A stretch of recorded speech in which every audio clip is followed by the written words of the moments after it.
കരാറുകാരന്റെ നിയമവിരുദ്ധ പ്രവർത്തനം. ഐറീനിസ് പിതാവ് അറസ്റ്റിൽ. തമിഴ്നാട്ടിലെ താമരഭരണിയിൽ പത്തനംതിട്ട രൂപതയുടെ വകയായ പാട്ടഭൂമിയിൽ കരാറുകാരൻ പാട്ടക്കരാറുകൾ ലംഘിച്ച് അനധികൃത മണൽവാരൽ നടത്തിയതുമായി ബന്ധപ്പെട്ട് പാട്ടക്കരാറിൽ ഏർപ്പെട്ട പത്തനംതിട്ട രൂപതാധ്യക്ഷൻ സാമുവൽ മാർ ഐറീനിസ് പിതാവിനെയും വികാരി ജനറൽ ഉൾപ്പെടെ 5 വൈദികരെയും തമിഴ്നാട് CBCID അറസ്റ്റ് ചെയ്തു. ഭൂമിയുടെ ഉടമസ്ഥനെന്ന നിലയിലാണ് രൂപതാധികാരികളെ അന്വേഷണ പരിധിയിൽ ഉൾപ്പെടുത്തിയിരിക്കുന്നത്. കഴിഞ്ഞ 40-ലേറെ വർഷങ്ങളായി മലങ്കര കത്തോലിക്ക സഭയുടേതായിരുന്നു അംബാസമുദ്രത്തിലെ താമരഭരണി പുഴയുടെ തീരത്തെ ഈ കൃഷിഭൂമി. പത്തനംതിട്ട രൂപത രൂപം കൊണ്ടതു മുതൽ രൂപതയുടെ ഉടമസ്ഥതയിലായ 300 ഏക്കറോളം വരുന്ന ഈ ഭൂമി കൃഷി ചെയ്യുന്നതിനായി മാനുവൽ ജോർജ് എന്ന ആൾക്ക് പാട്ടത്തിന് നൽകിയിരുന്നു.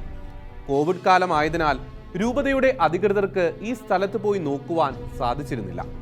പാട്ടക്കരാർ ലംഘിച്ച മാനുവൽ ജോർജിനെ കരാറിൽ നിന്ന് ഒഴിവാക്കി രൂപത അയാളുടെ പേരിൽ നിയമ നടപടികൾ തുടങ്ങിയിരുന്നു.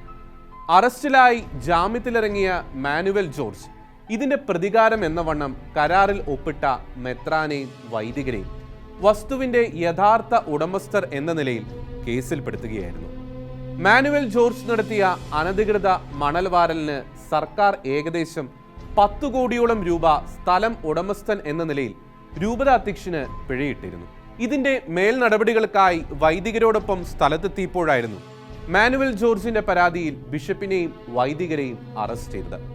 പെട്ടെന്നുണ്ടായ അറസ്റ്റിൽ ശാരീരിക അസ്വസ്ഥതയുണ്ടായ 60 രോഗി കൂടിയായ ബിഷപ്പിനെയും രൂപതയിലെ സീനിയർ വൈദികനായ ജോസ് ചാമക്കാല കോർ എപ്പിസ്കോപ്പയും ആശുപത്രിയിൽ പ്രവേശിപ്പിച്ചിരിക്കുകയാണ്.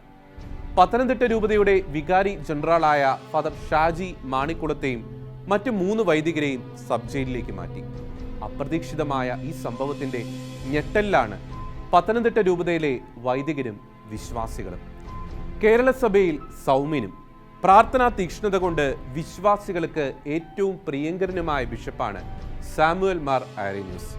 പിതാവിന് എത്രയും വേഗത്തിൽ നീതി ലഭിക്കുന്നതിന് വേണ്ടിയുള്ള പ്രാർത്ഥനയിലാണ് വിശ്വാസ സമൂഹം.